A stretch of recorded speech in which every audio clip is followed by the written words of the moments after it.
Good morning everyone. चलो, लगभग 11 month बाद मेरी पहली फेस टू फेस क्लास है और एज यूजुअल मेरे साथ ना कोई ग्रहण लगा हुआ है मुझे कि मेरी फर्स्ट क्लास में मेरे साथ कोई ना कोई ट्रेजेडी जरूर होती है।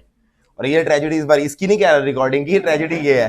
आप में से काफी सारे स्टूडेंट ऐसे होंगे जो पहली बार फेस टू फेस मुझसे मिल रहे हैं, बट आपने मुझे या तो जीएसटी के बैच में देखा होगा जिन लोगों ने अर्ली ज्वाइन कर लिया था, या यूट्यूब पे देख रखा होगा। ये देख, एक दो तो मुझे दिख रहे हैं, ये फाउंडेशन बैच की बैठे हैं। तो ऐसा नहीं दिखता मैं और आपको ऐसा लगता है कि आपका धोखा हुआ है कि हाँ भाई दिखाया कुछ और था, मिला कुछ और है। ट्रेजेडी मेरे साथ ये होती है, यूजुअली होती है पहले बैच से पहले कुछ ना कुछ ऐसा होता है कि मुझे एक चेंज करना पड़ता है। अब इस बार मुझे इसलिए करना पड़ा क्योंकि मेरा इन्फेक्शन हो गया था और वो इन्फेक्शन फैलता जा रहा था, इसलिए मुझे चेंज करना पड़ा। तो हफ्ता एक लगेगा, वापस मैं वैसे आ जाऊंगा। बट हाँ, मैं हमेशा चाहता हूँ कि जो पहली स्टार्टिंग की क्लासेस यूट्यूब पे जाएं, जो इधर उधर कोई पर्सन देखता है वो वैसे लुक में हो नहीं पाती वो मेरे साथ। चलिए, आज हमें स्टार्ट करना है इनकम टैक्स। आप में से कुछ लोग ऐसे होंगे जिन्होंने जीएसटी ऑलरेडी अटेंड कर लिया है। कौन कौन है पहले तो मुझे बता दो। ओ भाई, ये सारे जीएसटी वाले हैं। हो चुका तुम्हारा जीएसटी, मतलब जहां तक मैंने कराया है, या सिर्फ आए थे 5-6 क्लासेस देख के आगे नहीं करा? चलो ठीक है, मैं मान के चलूंगा काफी सारे फ्रेश हैं। तो मैं स्टार्टिंग में जो आज की क्लास में इंट्रोडक्शन करूंगा वो इस हिसाब से करूंगा दैट आपने जीएसटी अभी तक अटेंड किया अर्ली बैच में या नहीं किया। इन बोथ द केसेस आपको स्क्रैच से समझ में आए। We will talk about our subject also taxation, and we will also talk about कि इस टैक्सेशन को हमने कैसे पढ़ना है और किस तरह से आगे बढ़ेंगे। राइट, चलिए सबसे पहले टैक्सेशन सब्जेक्ट। अच्छा, यूजुअली ना मैं अपनी पहली क्लास जो लेता हूं इंटर के अंदर, उसमें कई बार मैं वो भी बताता हूं इंटर के बारे में कि कितने सब्जेक्ट्स हैं, पासिंग क्राइटेरिया। इस बार मैं डिस्कस नहीं कर रहा क्योंकि उससे रिलेटेड सारी चीजें मैंने ऑलरेडी यूट्यूब पे डाल दी थी। तो आई एम एज्यूमिंग दैट आप जो यहाँ बैठे हो आपको पता है सीए इंटर में कितने सब्जेक्ट हैं, पासिंग क्राइटेरिया क्या है, सिंगल ग्रुप क्या होता है, बोथ ग्रुप क्या होता है। आई एम एज्यूमिंग आप सबको पता है। नहीं पता तो यूट्यूब पे वीडियो पड़ी है, उसको देख लेना। ठीक है, I am starting with my subject. हमारा जो सब्जेक्ट है उसका नाम इनकम टैक्स नहीं है, सब्जेक्ट का नाम क्या है? टैक्सेशन। और टैक्सेशन हमारा कौन सा सब्जेक्ट है? ग्रुप 1 में पेपर नंबर 4। पेपर नंबर 4 है हमारा जो इनकम टैक्सेशन सब्जेक्ट है। और आपको एक चीज पता होगी कि हमारे जो इस बार इंटर के सब्जेक्ट्स हैं, फाउंडेशन में तो क्या था, 2 सब्जेक्ट प्योरली डिस्क्रिप्टिव थे और 2 सब्जेक्ट प्योरली ऑब्जेक्टिव थे। तो यहां पर जो ऐसा सब्जेक्ट है ना, यहां पर 8 सब्जेक्ट्स में से 4 सब्जेक्ट्स ऐसे हैं जो थोड़े से थ्योरी हैं और थोड़े से क्या है, ऑब्जेक्टिव टाइप है। और हमारा जो पेपर है टैक्सेशन, वो उन्हीं 4 के अंदर आता है। हमारे टैक्सेशन पेपर के अंदर 30 मार्क्स का पेपर जो होगा वो एमसीक्यू बेस्ड होगा, यानी कि ऑब्जेक्टिव टाइप पेपर होगा। और जो रिमेनिंग 70 मार्क्स का पेपर होगा that will be are descriptive type paper. Descriptive type मतलब जैसे आप अभी तक करते आ रहे हो अकाउंट्स के पेपर में, लॉ के पेपर में आपको शीट मिलेगी, उसके अंदर आपको आंसर लिखना होगा। ये जो 30 मार्क्स का पेपर है, इसके अंदर जैसे आपको फाउंडेशन में ओएमआर शीट मिली थी इकोनॉमिक्स के पेपर में, मैथमेटिक्स में, यहां पर 30 मार्क्स के लिए पेपर के लिए क्या मिलेगी? ओएमआर शीट मिलेगी। अब एक चीज यहां पर खास बात क्या है फाउंडेशन से जो डिफरेंट है, फाउंडेशन के एमसीक्यू बेस्ड पेपर में नेगेटिव मार्किंग थी, यहां पर कोई भी नेगेटिव मार्किंग नहीं है। इंटर के पेपर में कोई भी नेगेटिव मार्किंग नहीं है। फर्स्ट ग्रुप के अंदर 2 पेपर हैं ऐसे, हमारा लॉ और टैक्सेशन। सेकंड ग्रुप में ईआईएस है और ऑडिट है। इनके अंदर 30% पेपर क्या आएगा? ऑब्जेक्टिव टाइप आएगा, बट कोई नेगेटिव मार्किंग नहीं होगी। एक चीज मैं आपको और बता देता हूं, हमारे ना अभी तक जो फाउंडेशन में क्वेश्चंस आपने देखे होंगे वो ऐसे देखे होंगे, 1-1 मार्क के क्वेश्चन आ रहे होंगे। 1-1 मार्क के क्वेश्चन आ रहे होंगे, आपने उसको देखना है। वो 1 मार्क का क्वेश्चन किसी भी जगह से आ सकता है, इकोनॉमिक्स से हो गया या बीसी के। यहां पर इंटर के अंदर हर वो पेपर, जो 4 पेपर मैंने आपको बताए जहां पर एमसीक्यू आएंगे, वहां पर इंस्टीट्यूट ने एक नई चीज लॉन्च की है पिछले 2 अटेम्प्ट से, case study scenario based. Case study scenario दे देते हैं। इसके अंदर वो क्या करते हैं, वो आपको लगभग 1-1.5 पेज की एक पूरी केस स्टडी बना के दे देते हैं और उसी केस स्टडी में से 4 या 5 एमसीक्यू क्वेश्चन पूछ लेते हैं। तो एमसीक्यू क्वेश्चन ना, हर एमसीक्यू के लिए अलग फैक्ट्स जरूरी नहीं है। जैसे वो बचपन में करते थे ना, इंग्लिश के पेपर में अनसीन पैसेज आता था, बचपन छोड़ो फाउंडेशन में भी आता था बीसीआर में। वो अलग बात है, तुम छोड़ के आ गए हो तो तुम्हें पता। कई बच्चे आते ना, हम तो लॉ के बेसिस पे पास हो जाएंगे जी, हमें क्या करना बीसीआर में। तो वैसी अनसीन पैसेज टाइप एक पूरी केस स्टडी आएगी, उसको आपको पढ़ना पड़ेगा और उसमें से वो एक साथ 5-6 क्वेश्चन पूछ लेगा। अब ये अलग से इसमें क्या होता है, यूजुअली बच्चे ना जो सिलेक्टिव पढ़ के जाते हैं, सिलेक्टिव तो सबको पता ही है सारे, अब आप में से काफी सारे फाउंडेशन में भी सिलेक्टिव पढ़ के गए होंगे, खासकर मैथ्स और लॉ में। सर ये पढ़ लिया, ये छोड़ दिया, ये पढ़ लिया, ये छोड़ दिया। यहां पर भी बहुत सारे बच्चे पहले क्या करते थे, सिलेक्टिव पढ़ के जाते थे। इनकम टैक्स में मान लो 15 चैप्टर हैं, तो वो कहते थे 15 में से ऐसा करते हैं 8 पढ़ लेते हैं। 40% मार्क्स लाने हैं ना ओवरऑल और 50 लाने, 8 पढ़ लेते हैं, 8 पढ़ के चले जाते थे। अब वो वहां पर क्वेश्चन देख के अरे ये तो फलाने चैप्टर का, ये तो मुझे आता ही नहीं, छोड़ दो छोड़ दो। अब ऐसे क्वेश्चन अगर आएंगे ना, दिक्कत ये है एक ही क्वेश्चन के अंदर वो क्या करेगा, एक से ज्यादा चैप्टर कवर कर लेगा। ऐसा सेम क्वेश्चन जीएसटी में भी आएगा, ऐसा सेम क्वेश्चन इनकम टैक्स में भी आएगा। And he will make sure, examiner जो एग्जाम सेट कर रहा है, ही विल मेक श्योर वो इस तरह की केस स्टडी बनाएगा जो कहीं पर मुश्किल नहीं होगी, बट उस बच्चे के लिए मुश्किल हो जाएगी जो लिमिटेड पढ़ के आया है। Basically through these type of questions they want to make sure that आप जब पढ़ के आ रहे हो तो पूरा पढ़ के आ रहे हो, पूरा सारे चैप्टर करके आ रहे हो, अदरवाइज मुश्किल कुछ नहीं होगा। ठीक है सर, ऑब्जेक्टिव टाइप होंगे हमारे और डिस्क्रिप्टिव टाइप होंगे। अगली चीज हमारी, सर हमारा जो पेपर होगा क्या वो हमारा पूरा पेपर एक साथ होगा, मतलब क्या दोनों के लिए एक साथ हमें शीट मिलेगी? नहीं, इसके लिए आपको नॉर्मल शीट आंसर शीट मिलेगी और उसके लिए क्या मिलेगी, ओएमआर शीट मिलेगी। अब मैं आगे अगली चीज डिस्कस करता हूं, सिलेबस क्या है हमारा टैक्सेशन में। बट सिलेबस डिस्कस करने से पहले आई एम एज्यूमिंग दैट आपको टैक्स के बारे में कुछ नहीं पता, आपने कोई पहली क्लास अटेंड कर रहे हो आप टैक्स की, तो पहले थोड़ी बहुत ब्रीफ डिस्कशन करते हैं टैक्स हमारे देश में कौन कौन सी तरह के हैं। जब एक बार वो ब्रीफ डिस्कशन हमें पता तो हमारे देश में टैक्स कौन कौन से हैं, फिर मैं बताऊंगा वो जो हमारे देश में अलग अलग तरह के टैक्स हैं उनमें से हमारे इस सब्जेक्ट में सिलेबस में क्या है। तो पहले थोड़ा बहुत टैक्स के बारे में डिस्कस करते हैं, मैं फिर वापस किस पे आ जाऊंगा, सिलेबस पे आ जाऊंगा। तो फर्स्ट ऑफ ऑल सबसे पहले जो ये वर्ड है हमारा टैक्स, पहले तो इस वर्ड को डिफाइन करने की कोशिश करते हैं। ऑल्दो इस वर्ड की डेफिनेशन कहीं पर है नहीं, बट एक बार समझने की कोशिश करते हैं ये टैक्स का मतलब क्या है आपके हिसाब से। How do you define a tax? Try कर रहे हैं, कोई नहीं, मैं मान के चल रहा हूं सब स्क्रैच है मैम, ट्राई करना है। टैक्स की डेफिनेशन आपके हिसाब से क्या होनी चाहिए? इन्होंने बोला सरकार हमें बहुत सारी फैसिलिटीज देती है, मैं थोड़ा और ऐड कर देता हूं, फैसिलिटीज का मतलब नेशनल डिफेंस देती है, पुलिस की सर्विस देती है, स्ट्रीट लाइट जल रही है आपकी, हाईवे चल रहा है आपके, ये सारी सर्विसेज देती है और उसके बदले में वो हमसे प्राइस चार्ज करती है। ये कह रहे हैं ये उस प्राइस का नाम टैक्स है। चलो अभी मैं हाँ या ना नहीं बोलता, और कोई डेफिनेशन आपके हिसाब से बोलना है, कोई दिक्कत नहीं है। और यहां पर एक दूसरे से डरो मत, वैसे तो आप में से काफी लोग एक दूसरे को जानते ही नहीं हो, जिसको जानते ही नहीं उससे डरना ही क्या है। कुछ एक दूसरे को जानते हो, मंडली बना के आओगे, अपनी टोली बना के आए होगे, वो अलग बात है, बाकी डरने की जरूरत नहीं है। जितना आपको आता है साथ वाले को भी उतना ही आता है। आप फाउंडेशन क्लियर करके आए हो, साथ वाला भी क्लियर करके आया, तो टेंशन लेने वाली बात नहीं है, सिर्फ बोलना है आपने। सब्जेक्ट स्टार्ट कर रहे हैं, टैक्स आपके हिसाब से और क्या हो सकता है? एक डेफिनेशन उन्होंने दी, वो सही दी गलत दी बाद में बताऊंगा मैं। लाइबिलिटी, उन्होंने बोला टैक्स, इसलिए टैक्स कुछ नहीं है, एक लाइबिलिटी है। इनकी डेफिनेशन भी मैं एक बार साइड में लिख लेता हूं। अब दो तरह की चीजें निकल के आती हैं, यूजुअली हर क्लास में ये दो चीजें निकल के आती हैं कि टैक्स एक लाइबिलिटी है या टैक्स एक कंसिडरेशन है जो हम सरकार को पे कर रहे हैं। मतलब can I say tax is only a liability, या can I say tax is nothing but it is like a consideration that I pay to the government for the various things that government does for us. सोच के देखते हैं। पहली बात मुझे बताओ, आपने आज तक डायरेक्ट टैक्स, इनकम टैक्स की बात करते हैं, क्या आज तक आपने इनकम टैक्स पे किया? आप में से किसी ने नहीं, आप में किसी ने इनकम टैक्स पे नहीं किया। हो सकता है आपका कुछ लोगों ने पैन ले रखा हो। पैन क्या होता है? Permanent account number, it is the registration with income tax department. तो आप में से कुछ लोगों ने हो सकता है पैन ले रखा हो फॉर XYZ रीजन, कुछ लोगों के पास तो पैन भी नहीं होगा। अच्छा, आपने इनकम टैक्स पे नहीं किया आज तक, मैंने इनकम टैक्स पे किया।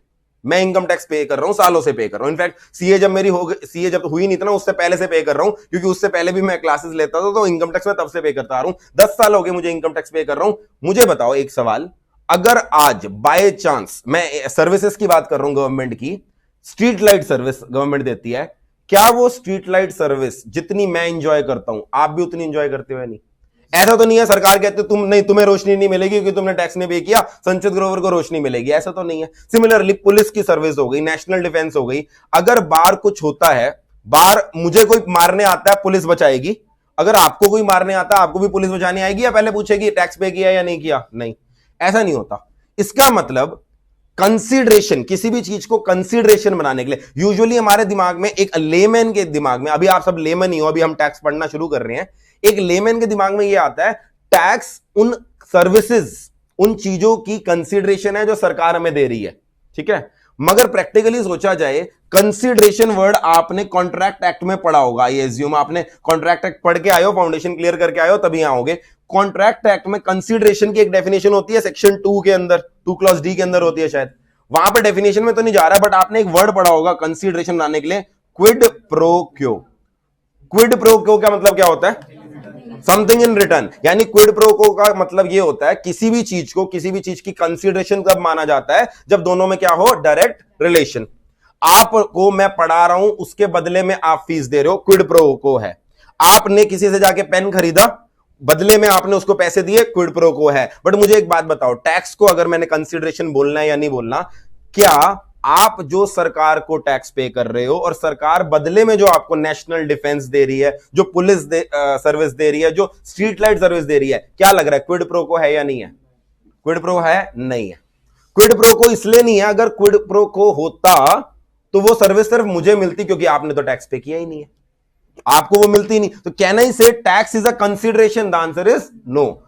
रीजन, नो डाउट टैक्स सरकार के लिए रेवेन्यू है, उस सरकार उस रेवेन्यू से खर्चा करती है, हम लोगों के लिए ही करती है, हम लोगों को अलग अलग तरह की सब्सिडी देती है। जैसे अभी रिसेंटली बजट गया है, बजट 2021, वो आपके लिए एप्लीकेबल है या नहीं है वो भी मैं आगे बात करूंगा। बट आप में से शायद किसी ने ये हिम्मत करी हो कि चलो बजट सुन के देखता हूं, क्या पता कुछ समझ में आ जाए। आधे लोग तो हिम्मत ही नहीं करते। मैं फाउंडेशन के लेवल से बोलता हूं, इकोनॉमिक टाइम्स पढ़ा करो, बिजनेस न्यूज चैनल सुना करो। आप कहते हो छोड़ो नजर, वो सारी चीजें छोड़ो, हमारा कार्टून नेटवर्क जिंदाबाद, हम उसी से खुश हैं। या कुछ बच्चे क्रिकेट देख लेते होंगे, हम कह रहे हैं उसी से खुश हैं, बाकी समय हम यूट्यूब पे बिता लेते हैं अपना। तो अगर आपने बजट देखने की कोशिश करी हो, बजट के अंदर बेसिकली क्या होता है, बजट की लंबी चौड़ी स्पीच होती है, उसके अंदर क्या होता है, पहले जो फाइनेंस मिनिस्टर निर्मला सीतारामन, वो बताती हैं कि इस साल हमारी एस्टिमेटेड रेवेन्यू क्या क्या होंगी, विच इज बेसिकली टैक्सेस, मतलब और भी सोर्सेज ऑफ रेवेन्यू है, वो डिस्कस करते हैं। पहले एस्टिमेटेड रेवेन्यूज बताती है, फिर निर्मला सीतारामन क्या बताती है, ये जो रेवेन्यू आ जाएगी, मान लो इतने लाख करोड़ रुपए आ गए सरकार के पास, सरकार उन्हें खर्च कैसे करेगी। खर्च करने के लिए वो कहती है इतना परसेंट, इतना शेयर हम इस बार हेल्थ सेक्टर को दे रहे हैं। आपने सुना होगा बजट में इस बार हेल्थ सेक्टर की हमें बढ़ानी पड़ी है वेटेज। क्यों बढ़ानी पड़ी है? क्योंकि वैक्सीनेशन होनी है। अब मान लो वैक्सीनेशन फ्री में होनी है, सरकार ने एक तरह से वैक्सीन दे दी, किसके पैसे से दी? टैक्स पेयर्स के पैसे से दी। तो आया तो ये सारे सर्विसेज टैक्स पेयर के पैसे से हैं, but legally speaking we can't say tax is a consideration, because direct relationship नहीं है। ऐसा नहीं हो सकता कि मैंने पे करे हैं तो वैक्सीन मुझे मिलेगी। वैक्सीन हर उस इंसान को मिलेगी, चाहे उसने टैक्स पे किया हो या ना किया। तो सर क्या ये कंसिडरेशन तो नहीं है, क्या ये लाइबिलिटी है? यस, मैं टैक्स पे कर रहा हूं, आप पे नहीं कर रहे, मुझे मजा थोड़ा आता है मैं जो पे कर रहा हूं। किसी को मजा आता है टैक्स पे करने में? नहीं। कोई ये थोड़ा कहता है आज तो तूफानी करते हैं, आज टैक्स पे करते हैं, नहीं, ऐसा तो होता नहीं है। टैक्स पे करना पड़ता होगा, कहीं ना कहीं ये लिखा होगा कि मेरी लाइबिलिटी है तभी मैं पे कर रहा हूं, और कहीं ना कहीं ये भी लिखा होगा कि आपकी लाइबिलिटी नहीं है तभी आज तक आप पे नहीं कर रहे हो और खुश घूम रहे हो। कोई पकड़ने आया आज तक? आपको नहीं पकड़ने आया। यानी कहीं ना कहीं तो ये लिखा होगा ना कि तुम्हें पे नहीं करना और मुझे पे करनी है। यानी कि tax is not a voluntary payment, tax is a obligation.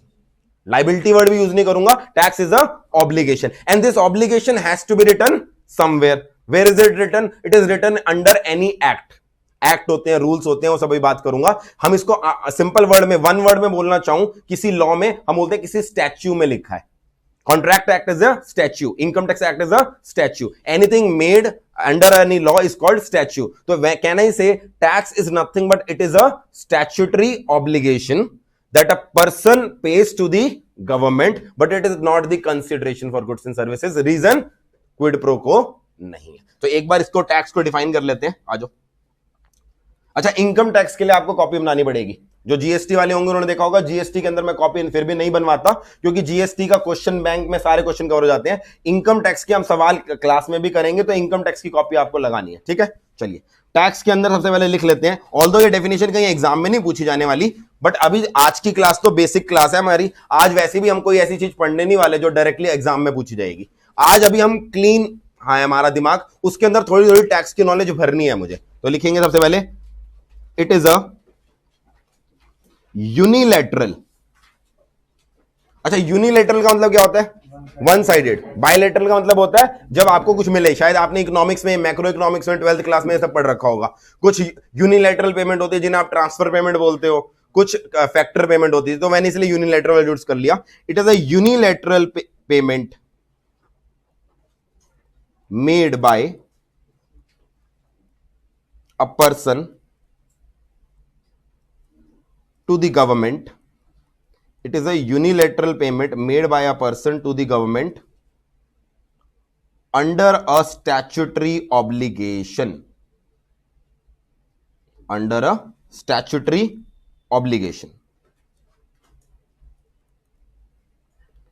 created by any law. Created by any law. अभी हमें आगे आज वाली क्लास में ये डिस्कस करना है इनकम टैक्स के सोर्सेज ऑफ लॉ क्या है।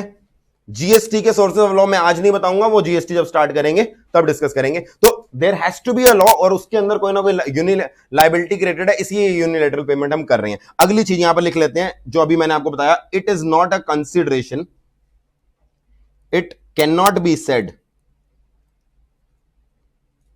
It can not be said to be a consideration for various facilities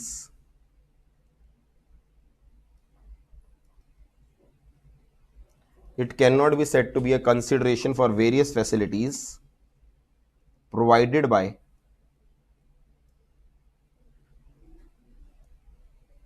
government. It cannot be said to be a consideration for various services provided by government to citizens.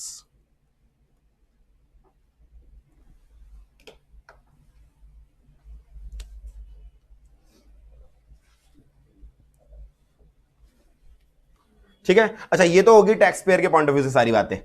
अब यही जो हम पे कर रहे हैं, एक तो ये हमने अपने व्यू पॉइंट से सोचा, सरकार के व्यू पॉइंट से सोचें, देन व्हाट इज टैक्स। ये तो हमारे पॉइंट ऑफ व्यू से सोचा कि हमारे पॉइंट ऑफ व्यू से it is a statutory payment, सरकार के पॉइंट ऑफ व्यू से what is tax, it is nothing but a source of revenue and it is the biggest source of revenue from the view point of the government. ये तो हो गया, यहां पर side में लिखना चाह सकते हो टैक्स पेयर्स पर्सपेक्टिव, ये तो टैक्स पेयर का पर्सपेक्टिव है। इसके अलावा अगर गवर्नमेंट का पर्सपेक्टिव देखें, from view point of government, government perspective,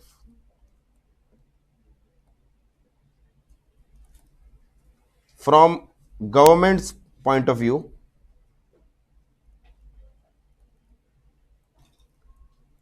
tax is nothing but it is one of the major sources, major की स्पेलिंग गलत, major sources of revenue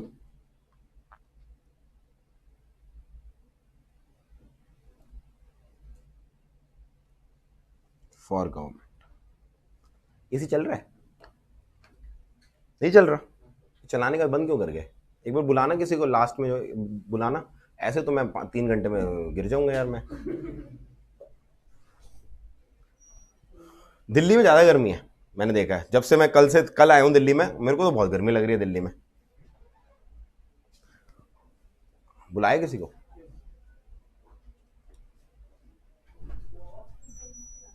AC नहीं चलाया, एसी चलाने का बंद, एक बार बोलना उसको, थोड़ा सा चला देगा वो। एसी चलाने का था, बंद हो गया उसके बाद।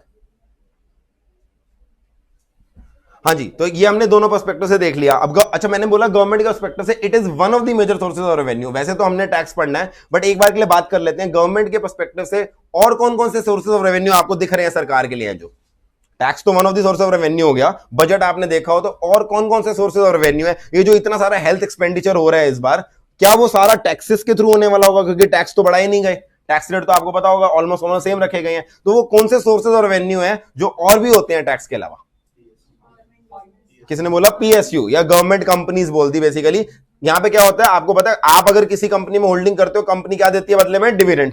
गवर्नमेंट कंपनी या पीएसयू, पब्लिक सेक्टर अंडरटेकिंग्स जो बोलते हैं, उसके अंदर किसकी होल्डिंग होती है? गवर्नमेंट की होल्डिंग होती है। तो जैसे गवर्नमेंट उसका शेयर होल्डर होती है, जैसी वो कंपनीज डिविडेंड डिक्लेयर करेंगे तो वो सारा पैसा किसके पास जाएगा? गवर्नमेंट का जाएगा। तो यहां पर जस्ट एक्स्ट्रा नॉलेज के लिए लिख लेते हैं, what are the other sources of revenue for the government? Other sources of revenue सिर्फ एक बार लिख लेंगे साइड में। पहली चीज तो हमारी निकल के आई, dividend from PSUs, dividend from PSUs. और बताओ इसके अलावा और कौन सी होगी? Interest on loans. Interest on loans मतलब वो लोन जो हमने औरों से लिए हैं या वो लोन जो हमने दूसरी कंट्रीज को दिए हैं। हम वैसे तो यूजुअली आप न्यूज में सुनते हो हम लोन लेके आए होते हैं, हमारे प्रधानमंत्री जब भी बाहर जाते हैं और साथ में लोन लेकर आते हैं कि हाँ जी जापान गए थे, जापान ने इतना लोन दे दिया। बट कई बार ऐसा होता है हम किसी कंट्री को लोन देकर भी आते हैं। जापान जाते हैं तो लोन लेकर आते हैं, यूके जाते हैं तो लोन लेकर आते हैं, नेपाल जाते हैं तो लोन देकर आते हैं, बांग्लादेश जाते हैं तो लोन देकर आते हैं। तो जैसे हमने किसी कंट्री से लोन लिया होता है, हमारी कंट्री ने किसी कंट्री को लोन दिया भी होता है। ऐसा नहीं हम सिर्फ लोन लेते हैं, लोन देते भी हैं। अच्छा लोन लेते हैं वो तो खर्चा हो गया, उस पर इंटरेस्ट जो हुआ। लोन जब हम देते हैं, क्या किसी कंट्री को इंडिया ने लोन दिया, बॉन्ड्स की फॉर्म में, सिक्योरिटीज की फॉर्म में लोन देते हैं, तो क्या बदले में इंटरेस्ट मिलेगा या नहीं मिलेगा? यस। वो इंटरेस्ट भी कहां जाएगा? गवर्नमेंट के पास जाएगा। तो पॉइंट नंबर 2 क्या हो जाएगा? Interest on loan, interest on loan given by government to others. Others में बाकी फॉरेन गवर्नमेंट भी हो सकती हैं, ऐसा भी हो सकता है कोई सिक्योरिटीज की फॉर्म में जाता है ना, ऐसा हो सकता है हमने कोई सिक्योरिटीज ले ली हो या इस तरह से हो, तो लोन किसी को भी हो सकता है गवर्नमेंट का। मैं उसकी डिटेल में नहीं जा रहा था, ऊपर टच कर रहा हूं। और इसके अलावा कौन सा सोर्स ऑफ रेवेन्यू है? Sale of assets. Sale of assets बोले तो गवर्नमेंट के एसेट्स कौन से हैं? इस देश में जो रिसोर्सेज हैं, नेचुरल रिसोर्सेज, चाहे वो कोल माइंस में पड़ा हुआ कोल हो, चाहे वो फॉरेस्ट हो, इतने सारे, वो सारे किसके माने जाते हैं? गवर्नमेंट ऑफ इंडिया के। तो गवर्नमेंट जब उन्हें सेल करती है तो बदले में क्या आता है? पैसा आता है। अच्छा ये तो टेंजिबल रिसोर्सेज हैं। एक सबसे बड़ा सोर्स बताऊं गवर्नमेंट का, जो गवर्नमेंट जिससे बहुत कमाती है, वो है स्पेक्ट्रम। ये बेसिकली 4G स्पेक्ट्रम जो चल रहा है, ये हमें एयरटेल, ये जो जियो सर्विस देती हैं, उसके लिए एयरवेज यूज करती हैं, जहां से सिग्नल ट्रेवल करते हैं। ये एयरवेज बाय डिफॉल्ट माने जाते हैं किसके हैं? सरकार के। और इनको अगर एयरटेल को यूज करना है, एयरटेल को इसके लिए पैसे देने पड़ते हैं गवर्नमेंट को, जिसे बोलते हैं स्पेक्ट्रम सेल हो रही है। अब अभी 4G स्पेक्ट्रम से जितनी कलेक्शन होनी थी सरकार को हो गई। अब इसके बाद क्या आएगी? 5G spectrum. 5G स्पेक्ट्रम के अंदर से जो रेवेन्यू आने वाली है सरकार को, वो भी क्या हो गई? Major source of revenue. तो थर्ड सोर्स ऑफ रेवेन्यू क्या लिख देंगे? सेल या फिर लाइसेंस, जो भी दे रहे हैं हम सामने वाले को, सेल या फिर licence of natural resources of India. जो हवा है जिसमें से स्पेक्ट्रम ट्रेवल करता है, वो भी क्या है? एक नेचुरल रिसोर्स है।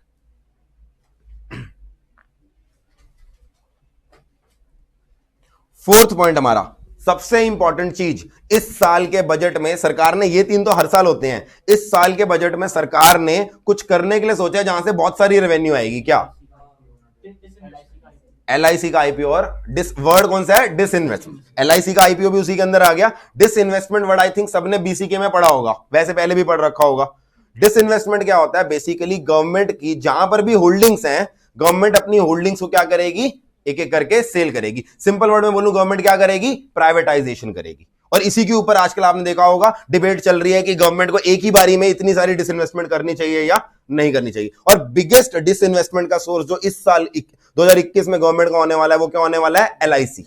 LIC एक इतना बड़ा जायंट है सरकार के पास, जिसके अंदर मेजर होल्डिंग आज भी किसकी है? सरकार। सरकार अगर अपनी 20, 25, 30% होल्डिंग इसमें कम कर देती है, 51 से तो ज्यादा ही रखेगी, बट अगर 20-30% भी होल्डिंग कर देती है ना, लाखों करोड़ रुपए आ जाएंगे। और ऐसा कहा जा रहा है, अगर स्टॉक मार्केट ने अच्छा रिएक्ट किया तो LIC इस देश की सबसे वैल्यूड कंपनी बन जाएगी। LIC मार्केट कैपिटलाइजेशन में सबसे बड़ी बन जाएगी। अभी तक क्यों नहीं है? अभी तक वो स्टॉक मार्केट में लिस्टेड ही नहीं है। अभी तक सारे के सारे होल्डिंग किसके पास है? गवर्नमेंट के पास या कुछ और इंस्टीट्यूशंस के पास होगी। जैसे ही गवर्नमेंट इसकी डिसइन्वेस्टमेंट करेगी, बहुत सारा पैसा आएगा। अच्छा यही सेम चीज ना मैंने अपनी पिछले बैच में फरवरी 2020 में जो हुई थी, यहीं पर ही बैठा था, यही ये चीज वहां पर भी बोली थी मैंने। तब भी सरकार ने 2020 में बोला था हम LIC को डिसइन्वेस्ट करेंगे, मगर पूरा साल बीत गया, वो कर ही नहीं पाए। पूरा साल बीत गया, वो XYZ रीजन मुझे पता नहीं क्यों कर ही नहीं पाए। हर बार कहते थे सितंबर में लाएंगे, अक्टूबर में लाएंगे, नवंबर में लाएंगे, बट वो IPO ले ही नहीं आ पाए। अब फिर से कह रहे हैं 2021 में IPO लाएंगे। अब देखते हैं इस साल में IPO आ पाएगा या नहीं। तो अगला सोर्स ऑफ रेवेन्यू जिसके बदौलत 2021 के बजट में सरकार ने कहा हम इतने खर्चे करेंगे, वो क्या है? डिसइन्वेस्टमेंट। तो मैंने आपको बताया, टैक्स ये मत मान लेना सरकार का ओनली सोर्स ऑफ रेवेन्यू है।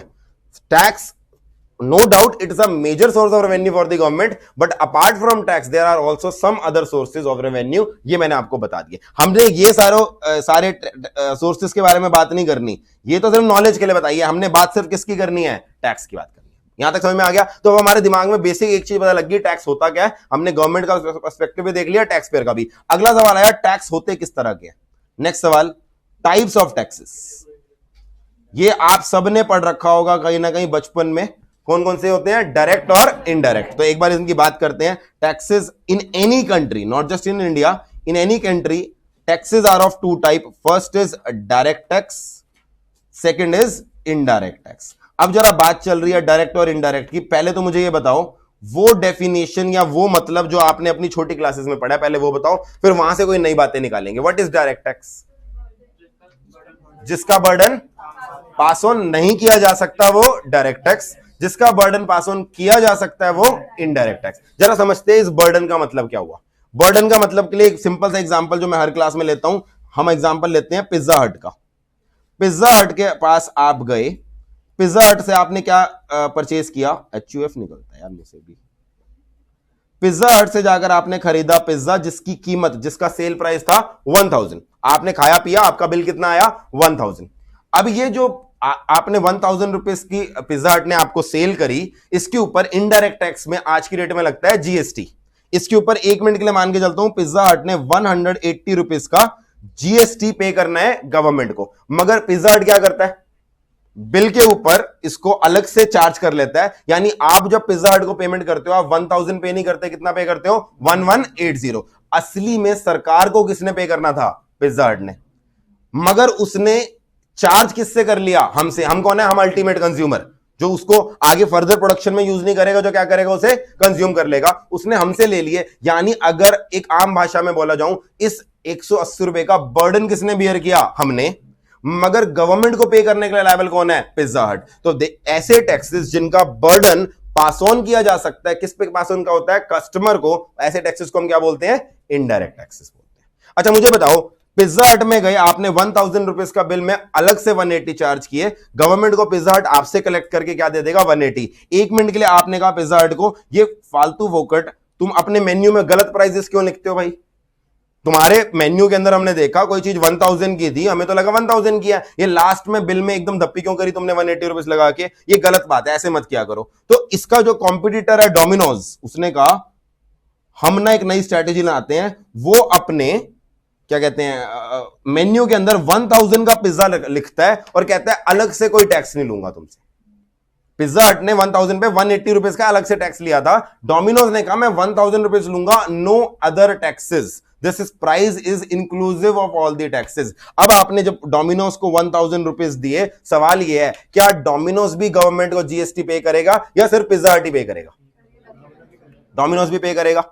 यानी कि सरकार ने जब GST लॉ में, अभी हमने GST लॉ पढ़ा नहीं, सरकार ने जब GST लॉ के अंदर लाइबिलिटी डाली होगी, ये जो स्टैट्यूटरी ऑब्लिगेशन की हमने बात करी, जब ये स्टैट्यूटरी ऑब्लिगेशन डाली जाती है इनडायरेक्ट टैक्स में, क्या ये एक कॉन्टिंजेंट ऑब्लिगेशन होती है या एब्सोल्यूट ऑब्लिगेशन होती है।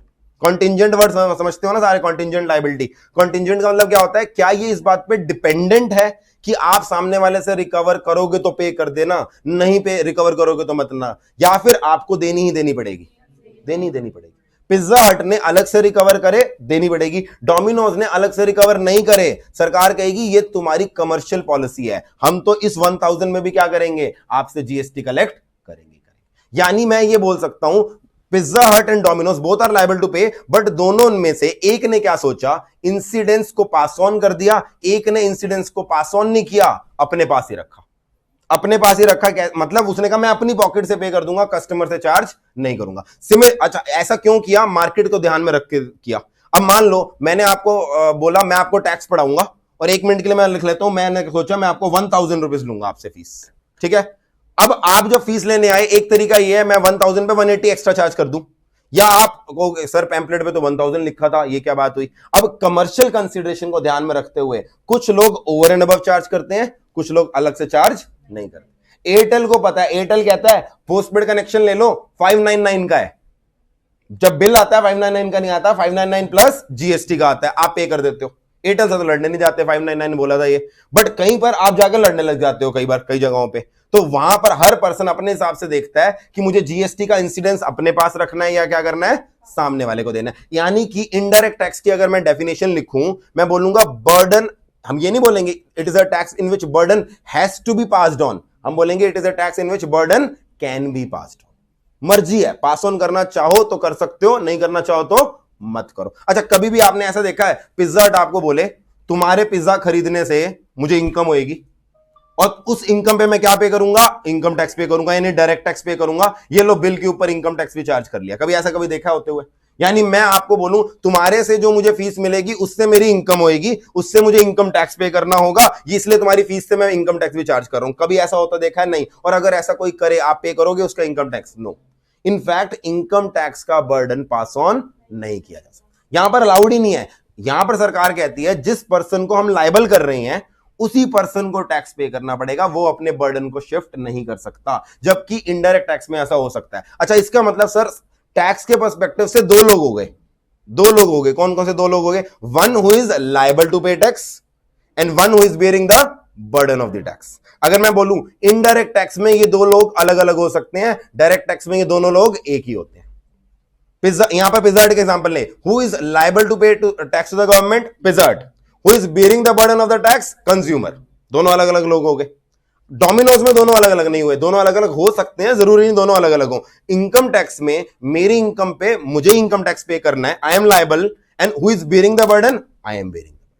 बात समझ में आ रही है? अच्छा, ये जो बर्डन वर्ड है ना, बर्डन, आपने बोला बर्डन, ये बर्डन बड़ा लेमन वाला, आम जनता वाला वर्ड है। आज से हम इसके लिए एक वर्ड यूज करेंगे, इंसिडेंस। मतलब वही सेम है, बट टैक्स की भाषा में इसको क्या यूज किया जाता है? इंसिडेंस। तो अब जरा एक बार दोनों की डेफिनेशन लिख लेते हैं। डायरेक्ट टैक्स मतलब it is a tax whose, पहले बर्डन वर्ड लिखूंगा बट ब्रैकेट में लिखूंगा, आज से हमने कौन सा वर्ड यूज करना है? Incidence. It is a tax whose incidence can not be passed on, cannot be passed on to others. This means handwriting मेरी धीरे धीरे आदत पड़ने लग जाएगी। तुम्हें स्टार्टिंग में बहुत दिक्कत आएगी, बट धीरे धीरे आदत पड़ जाएगी। अच्छा, ये कट रहा है ना थोड़ा सा, ये उसने ढंग से सेट नहीं किया। चलो मैं कोशिश करूंगा एक्सट्रीम लेफ्ट में ना लिखूं आगे, थोड़ा सा यहां पे कट रहा है। It means, this means person liable to pay tax, person liable to pay tax and person bearing the burden of tax, person liable to pay tax and person bearing the burden slash incidence of tax are same. कुछ तो हमारी handwriting खराब, बाकी का sir ये pen पूरी कर देता है, बहुत मुश्किल होता है इससे लिखना। इनडायरेक्ट टैक्स में क्या लिखेंगे? It is a tax whose incidence, इसको रबी कर देते हैं, whose incidence can not be passed, cannot be passed on to others.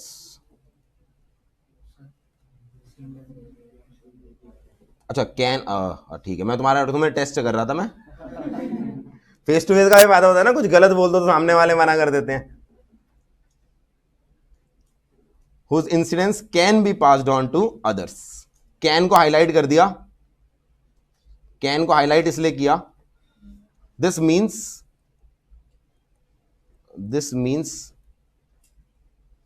it is not necessary but an option for person liable to pay. Pizza Hut कौन है? Person liable to pay. It is an option for person liable to pay to charge this tax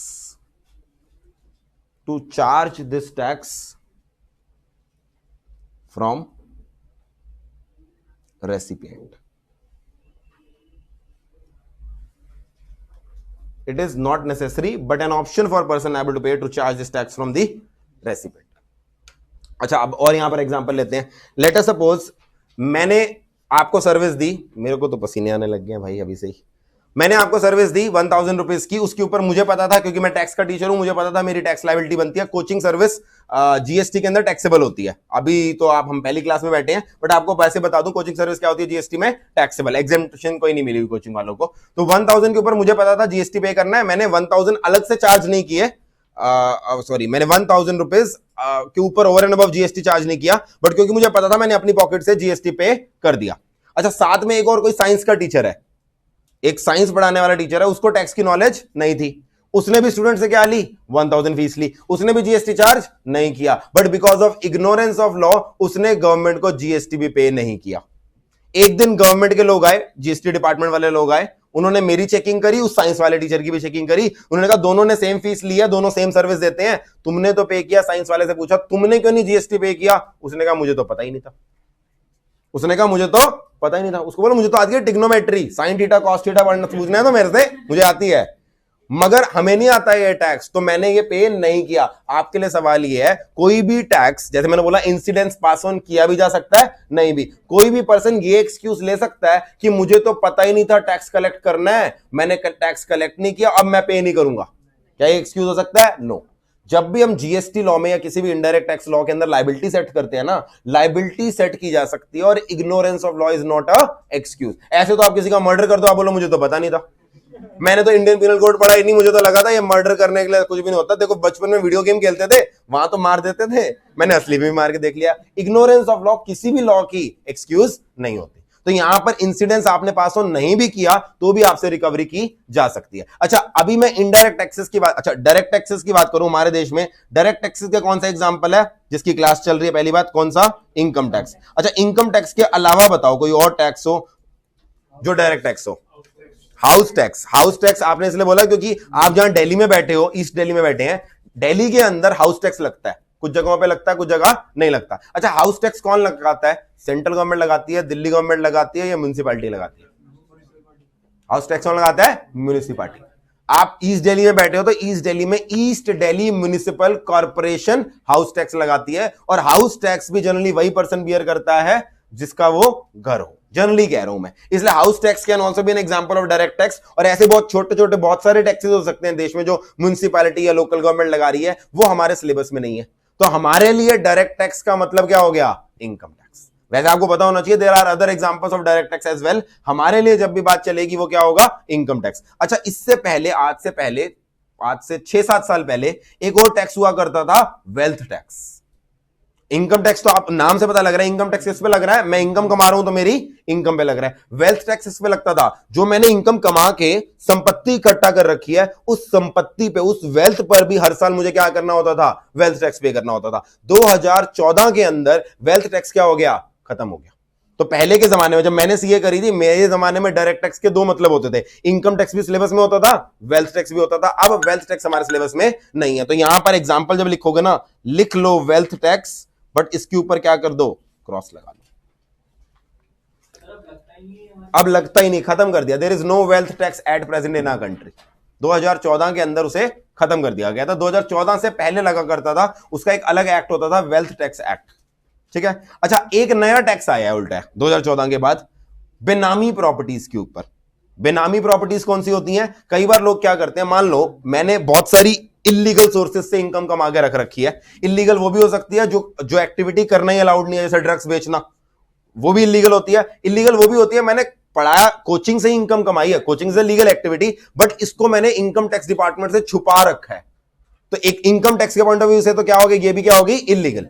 अब लोगों ने अपनी जो छुपाई हुई income है, जो वो डिस्क्लोज नहीं करना चाहते for whatever reason, tax बचाने के लिए, या उनकी एक्टिविटी अपने आप में इलीगल है, उस पैसे से धीरे धीरे क्या करने लगा, अब मैं इतना सारा पैसा लेके क्या करूंगा? पुराने जमाने में दिखाते थे लोग गद्दों के अंदर भर लेते थे, दीवार के अंदर भर ले, वो रेड मूवी देखी है ना अजय देवगन वाली, अलग अलग जगह। अब तो वो नहीं होता। आप इमेजिन कर सकते हो, पता चले तुमने छुपा के रखा है, जैसे 8 दिसंबर 2016 को दुर्घटना घटी थी, वो फिर से दुर्घटना घट जाए, इसलिए कोई रिस्क नहीं लेता। आप तो सीधी सी बात है, आप अच्छे स्मार्ट सोर्सेज ढूंढते हो। प्लस गद्दे के अंदर वो अगर पैसे पड़े हैं, वो कुछ मेरे को कमा के नहीं देंगे। ये तो है नहीं गद्दे के अंदर 100 नोट रखे थे 102 निकलेंगे, नहीं, वो 100 ही रहेंगे। बट अगर मैं उसको स्मार्टली इन्वेस्ट कर दूं तो वो कुछ 2 पैसे कमा के दे देंगे मुझे। तो लोग क्या करते थे? प्रॉपर्टी खरीद लेते थे, क्योंकि एक जमाने में इमूवेबल प्रॉपर्टी तो ऐसे जंप मारती थी। अब काफी समय से इमूवेबल प्रॉपर्टी स्टैग्नेंट चल रही है, बट पहले तो प्रॉपर्टी क्या होती थी, एक साल एक प्रॉपर्टी 50 लाख की, अगले साल 60 लाख की, अगले साल 70 लाख की। तो लोगों को, इंडियंस को ना, खासकर प्रॉपर्टी खरीदने का बड़ा शौक था। अब प्रॉपर्टी के अंदर ब्लैक मनी खूब चलती थी, लोग अपनी सारी ब्लैक मनी क्या कर लेते थे? प्रॉपर्टी। अब मान लो मेरे पास 10 करोड़ रुपए पड़े हैं जो मैंने अनडिस्क्लोज रखे हैं, मैं 10 करोड़ की प्रॉपर्टी खरीद लेता था। अच्छा, मुझे आप बताओ, अगर मैंने अपनी अनडिस्क्लोज्ड इनकम से 10 करोड़ की एक प्रॉपर्टी खरीदनी है, अपने नाम पे खरीदूं या किसी और के नाम पे खरीदूं? पागल थोड़ा हूं अपने नाम पे खरीदूंगा, अपने नाम पे खरीद के बैठ जाऊं, वहां पे रजिस्ट्री करानी पड़ती है ना, सरकार के रिकॉर्ड में रजिस्ट्री करा दी।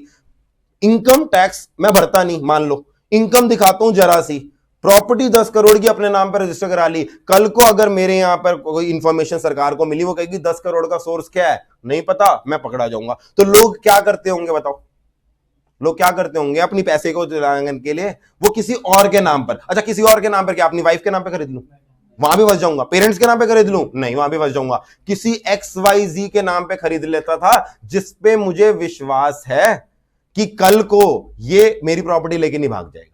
हर पर्सन का कोई ना कोई विश्वास वाला पर्सन होता है ना, तो अलग अलग मूवी देखी होंगी आपने, हर पर्सन, वो जो अभी तांडव आया था, तांडव Amazon प्राइम पे, उसके अंदर दिखाया ना, वो कौन सा सुनील ग्रोवर है, वो सैफ अली खान का राइट हैंड होता है, सैफ अली खान ने जो भी काम करवाने होते हैं वो किससे कराता था, उसी से कराता है। ऐसी हर पर्सन का राइट हैंड होता है बहुत, अगर इतनी बड़ी चोरी कर रहे हो तो अकेले तो कर नहीं रहे होगे, तो वो लोग क्या करते थे, अपने ड्राइवर के नाम पर, अपने माली के नाम पर, इनके नाम पे क्या ले लेते थे, प्रॉपर्टी ले लेते थे, कि इन ये कभी लोगों की नजर में आएंगे ही नहीं, इन पे कभी नजर ही नहीं पड़ेगी गवर्नमेंट की, इनकी चेकिंग होगी नहीं, और अगर पड़ भी गई तो फंसेंगे ये, मैं नहीं फंसूंगा। इन्हें बोलते थे बेनामी प्रॉपर्टीज। बेनामी प्रॉपर्टी मतलब नाम किसी और का है मगर असली में बेनिफिशियल होल्डर कोई और है। इन ऐसे लोगों पे टैक्स लगाने के लिए बेनामी ट्रांसैक्शन एक अलग से टैक्स आया है। अगेन ये हमारे सिलेबस में नहीं है, तो मैंने आपको सिर्फ बता दिया इस तरह का एक टैक्स होता है। हमारे लिए डायरेक्ट टैक्स का मतलब क्या है, इनकम टैक्स। आज जब घर जाओ, घर वाले पूछे कौन सी क्लास अटेंड करके आए हो, आप बोल देना इनकम टैक्स की अटेंड करके आया हूं, या बोल देना डायरेक्ट टैक्स की, मतलब एक ही है हमारे लिए। बात समझ में आई? अच्छा, इनडायरेक्ट टैक्स कौन से हमारे देश में? अब जीएसटी, ये सुना तो सबको, सबने होगा जीएसटी। अच्छा, जीएसटी इकलौता इनडायरेक्ट टैक्स है या कोई और भी है? वैट भी है। चलो अभी बात करता हूं वैट की। कस्टम, करंटली आज की डेट में जो टैक्सेस लग रहे हैं वो क्या लग रहे हैं, जीएसटी और customs duty. Customs duty basically single word है। कस्टम्स ड्यूटी अंदर दो तरह की ड्यूटी आती है, इंपोर्ट्स के ऊपर लगती है इंपोर्ट ड्यूटी, और एक्सपोर्ट पे क्या लगती है, एक्सपोर्ट ड्यूटी।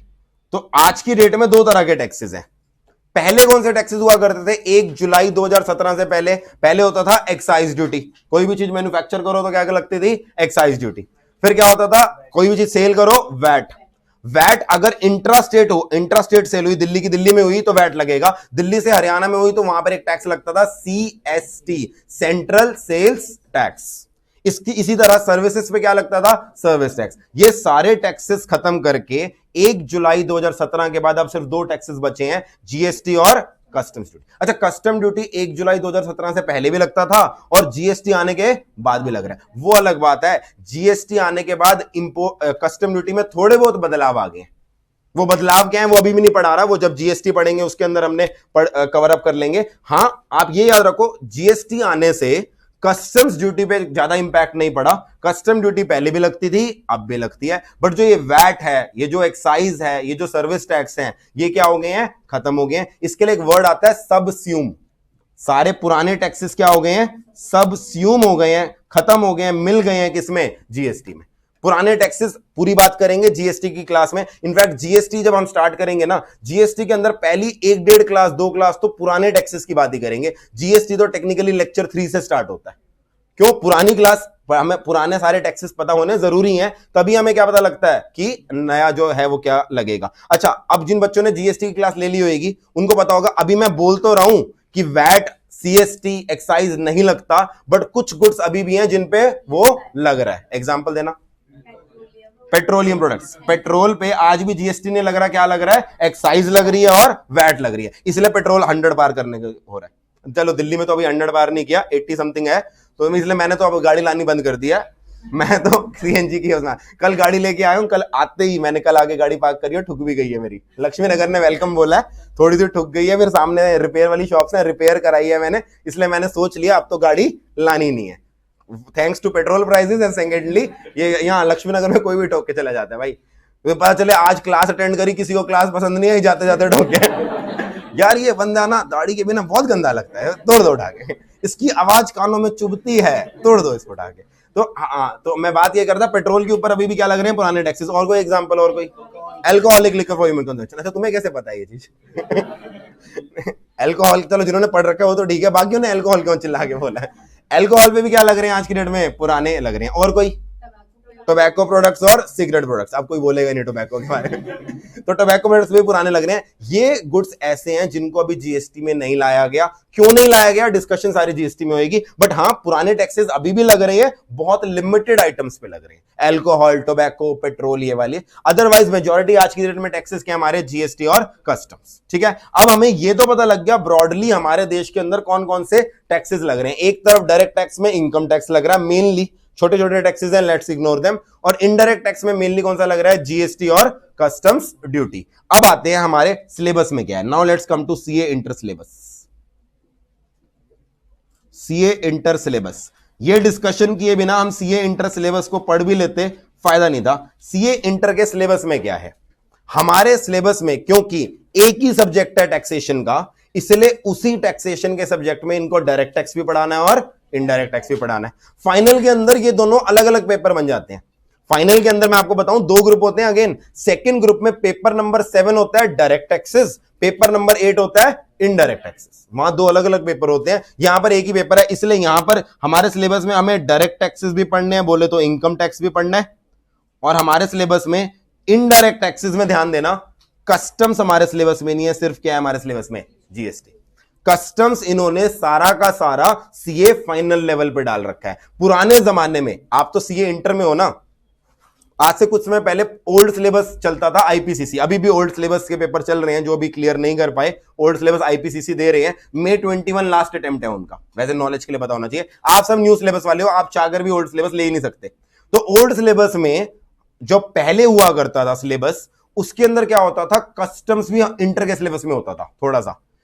जब नया सिलेबस इन्होंने लाए 2018 में, ये न्यू सिलेबस इंट्रोड्यूस हुआ था, उन्होंने आईपीसीसी से भी हटा दिया उसको, कस्टम्स को, और नए सिलेबस में भी कस्टम्स को हटा दिया। तो आज की डेट में जीएसटी हमारे सिलेबस में है, बट आपको पता होना चाहिए इनडायरेक्ट टैक्सेस में एक और टैक्स भी है कस्टम, जो कि सिलेबस में नहीं है, बट कहां पढ़ोगे, फाइनल में। अच्छा, जब जीएसटी ऑल्दो कस्टम्स हमारे सिलेबस में नहीं है, बट जीएसटी में उसका जिक्र बार बार आता रहेगा, वो गेस्ट अपीयरेंस होती रहेगी। वो तो रहता है ना किसी मूवी के अंदर गेस्ट अपीयरेंस, वैसे ही कस्टम्स की हमारी जीएसटी की क्लासेस में गेस्ट अपीयरेंस होती रहेगी।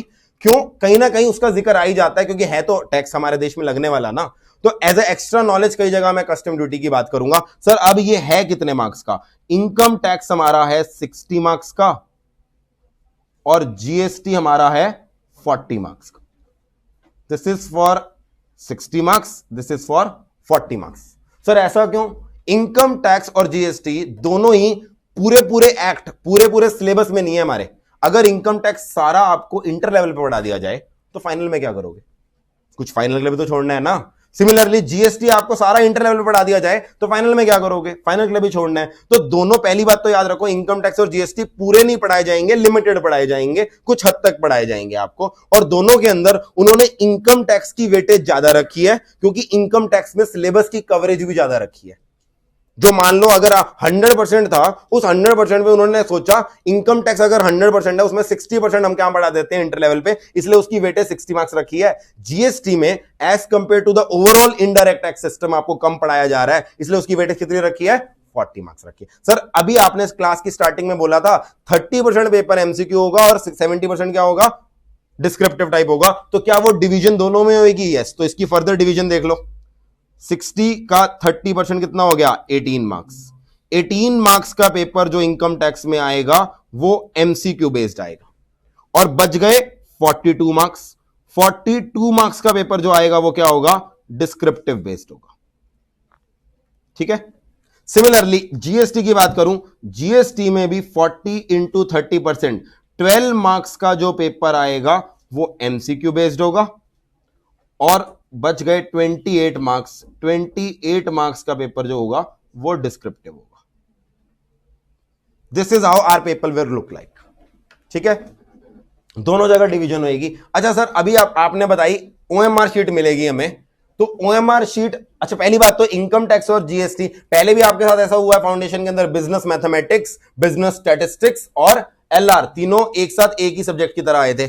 सिमिलरली इकोनॉमिक्स की बात करूं, इकोनॉमिक्स भी, एक सेकंड इसको मैं ऐसे कर दूं, इकोनॉमिक्स भी हमारे साथ क्या हुआ था, बिजनेस इकोनॉमिक्स और बीसी के एक ही सब्जेक्ट में आए थे, बट उनका अगर आपको ध्यान हो पेपर एक साथ ही आया था या अलग अलग आया था, बिजनेस इकोनॉमिक्स और बीसीके का पेपर अलग अलग आया था, एक साथ आया था, एक साथ ही आया था। सर क्या इनकम टैक्स और जीएसटी का पेपर एक साथ ही आएगा या अलग अलग आएगा? यहां पर पेपर के अंदर पहले एक जमाने में एक साथ आता था, यानी क्वेश्चन नंबर 1 में अगर 3 पार्ट हैं, पहला पार्ट इनकम टैक्स का होता था, सेकंड और थर्ड पार्ट इनडायरेक्ट टैक्स का होता था। अब इन्होंने क्या किया, 2 सेक्शन बांट दिए हैं। सेक्शन ए पूरा इनकम टैक्स अलग, सेक्शन बी जीएसटी अलग। तो आपके पेपर में जब आएंगे दोनों अलग अलग आएंगे। दोनों को आंसर करने के लिए शीट्स भी आपको अलग अलग प्रोवाइड की जाएगी। ओएमआर शीट शायद एक ही प्रोवाइड की जाती है, ओएमआर शीट में दोनों सेक्शन का कॉलम होता है, बट जो डिस्क्रिप्टिव का है ना वो आपको अलग अलग दिया जाता है, सारा कुछ अलग अलग होगा। अब अगला सवाल बच्चों का आता है, सर वो 40 मार्क्स की जो डेडलाइन है वो दोनों में अलग अलग अचीव भी करनी है या एक साथ भी करनी? ऐसा इसलिए बोलते हैं, कोई बच्चे कहते हैं अरे यार पहले तो हमने स्टैट, बिजनेस मैथमेटिक्स, स्टैट्स और एलआर में सारी स्टैट्स छोड़ दी थी या सारी मैथ्स छोड़ दी थी, फिर भी पास हो गए, आज हम बैठे हैं। हम तो यही सोच के इसी सारे आए हैं कि यहाँ इनकम टैक्स और जीएसटी में इनकम टैक्स पढ़ लेंगे, जीएसटी छोड़ देंगे, वैसा वर्षा। अब आप सर पहले तो ये बताओ, अलग अलग पास होना भी जरूरी है या नहीं है? अलग अलग होना जरूरी है? नहीं।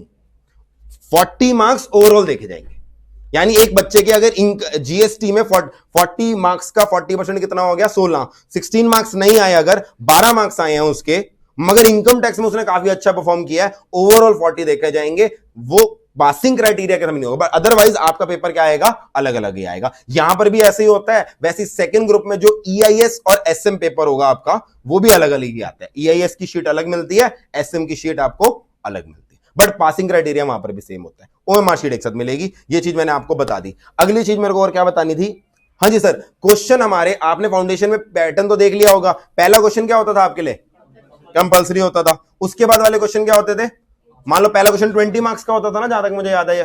फाउंडेशन में भी यही पैटर्न होता है ना, लॉ के अंदर और अकाउंट्स के अंदर। पहला क्वेश्चन 20 मार्क्स का होता है, कंपल्सरी होता है, वो आप पढ़ते ही नहीं हो, आप ऐसे पेपर देते हो, इसको तो छोड़ो, पहले आगे जाते हो। फिर आगे वाले क्वेश्चन क्या होते हैं, 16 मार्क्स के क्वेश्चन होते हैं, 5 यानी 80 मार्क्स के। वो 5 क्वेश्चन होते हैं, 6 क्वेश्चन होते थे पेपर में। कितने? 6 क्वेश्चन दे रखे होते थे। ओवरऑल चॉइस होती थी, उनमें से कोई भी एक छोड़ दो, बाकी कर लो। और आपने एक चीज शायद नोटिस की होगी फाउंडेशन लेवल पे, मेरा तो चलो पेपर इकोनॉमिक्स है, मुझे ज्यादा पता नहीं, बाकी पेपर में ऐसा भी हुआ होगा, आखिरी क्वेश्चन के अंदर इंटरनल चॉइस भी दे रखी थी, नहीं थी आपकी या थी?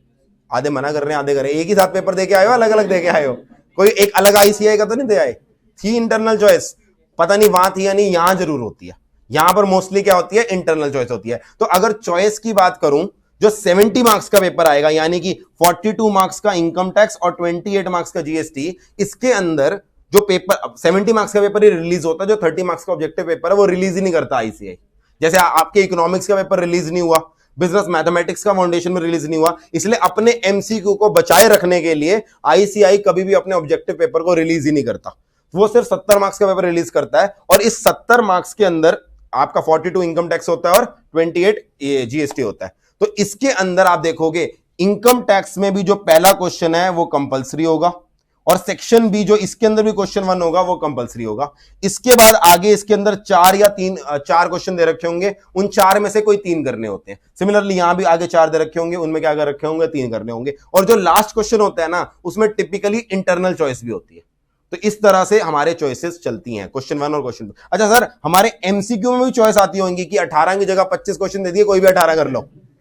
नहीं, इतना दयावान नहीं है आईसीआई, इतना दयावान नहीं। यहां पर एमसीक्यू में कोई इंटरनल चॉइस नहीं होगी। एमसीक्यू मैंडेटरी है, वो सारे के सारे करने पड़ेंगे, कोई इंटरनल चॉइस नहीं है। मगर यहां पर नेगेटिव मार्किंग नहीं चलती, कोई नेगेटिव मार्किंग नहीं चलती। अच्छा सर, इसका मतलब नेगेटिव मार्किंग नहीं चलती, तुक्के मार के आएंगे, बड़ी आसानी से पास हो जाएंगे। अब बच्चे, अब कुछ लोग ऐसे बोलते भी हैं, फैकल्टीज भी बोलते हैं और कुछ बच्चे भी समझते हैं, अगर 30 मार्क्स पेपर है ना, 40 पासिंग क्राइटेरिया है, 30 में से 20 तो आ जाएंगे, यानी 20 और लेने हैं, इसका मतलब इंटर में पास होना बहुत आसान है।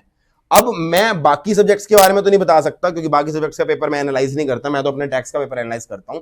एक चीज बता दूं, एमसीक्यू इनिशियली जब आए थे 2019 में आए थे शायद पहली बार, 2019 में जब पहली बार आए थे, उस समय मुझे भी ऐसा लगा था यार अब तो हर बच्चा पास हो जाएगा, अब कौन फेल होने वाला है, क्योंकि अच्छी खासी वेटेज यहां से आ जाएगी। पहली बात तो जो पेपर लेंथी वाली दिक्कत थी वो खत्म हो गई, एमसीक्यू को करने में टाइम कम लगेगा। बिजनेस इकोनॉमिक्स पेपर में देखा ही होगा, सारे वेले बैठ के आए होंगे, पेपर हो गया, उसके बाद 1-1.5 घंटा इधर उधर देखा होगा, मतलब पता तो लगे क्राउड कैसा है सीए के अंदर हम इकलौती हैं या क्या है।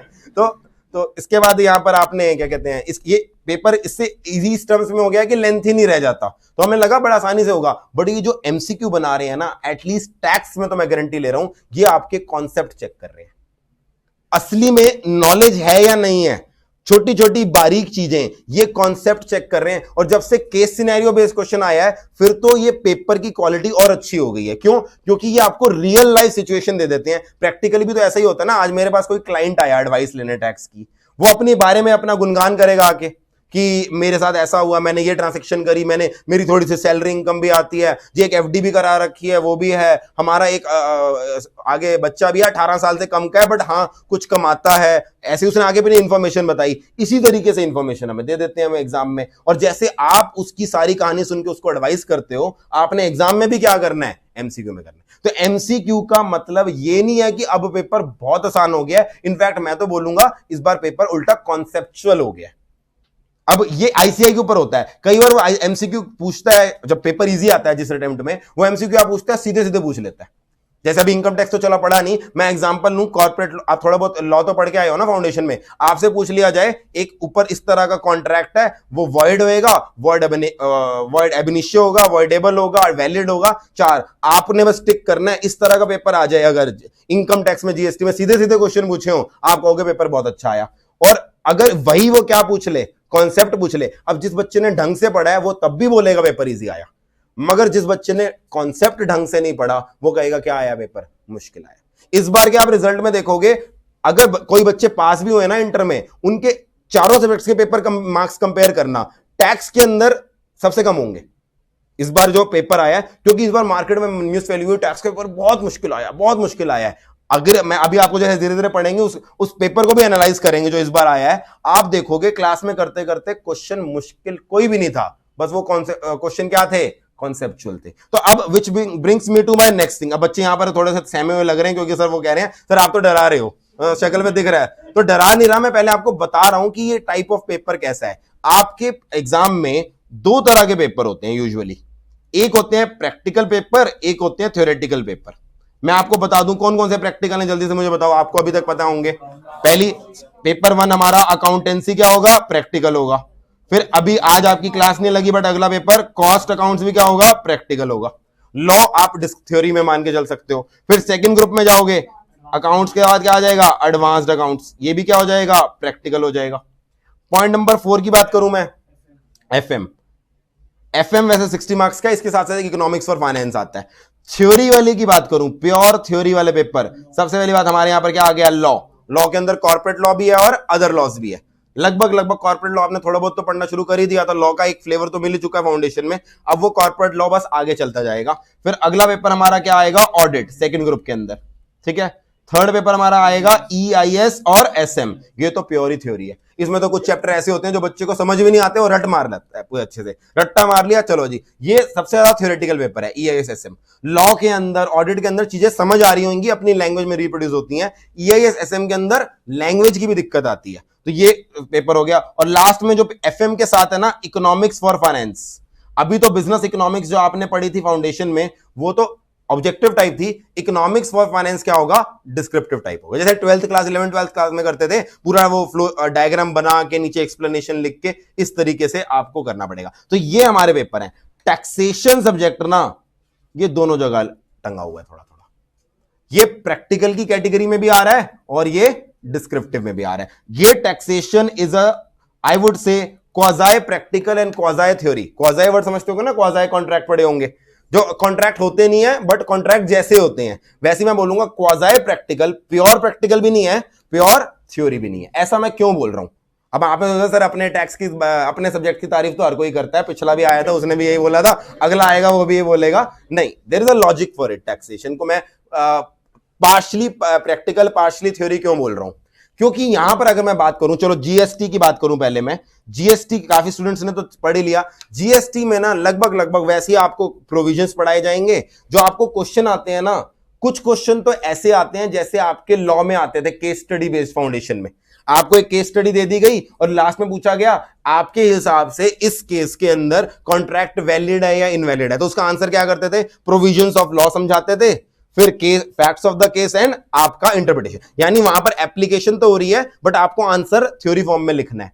कुछ क्वेश्चन ऐसे आते हैं जीएसटी में जहां पर आपको ऐसे प्योर इंफॉर्मेशन दे रखी है, एक पर्सन ने इस महीने में इतनी सेल करी, इतनी परचेज करी, उसकी जीएसटी लायबिलिटी जो उसको गवर्नमेंट को पे करनी है वो कंप्यूट करके दिखाओ।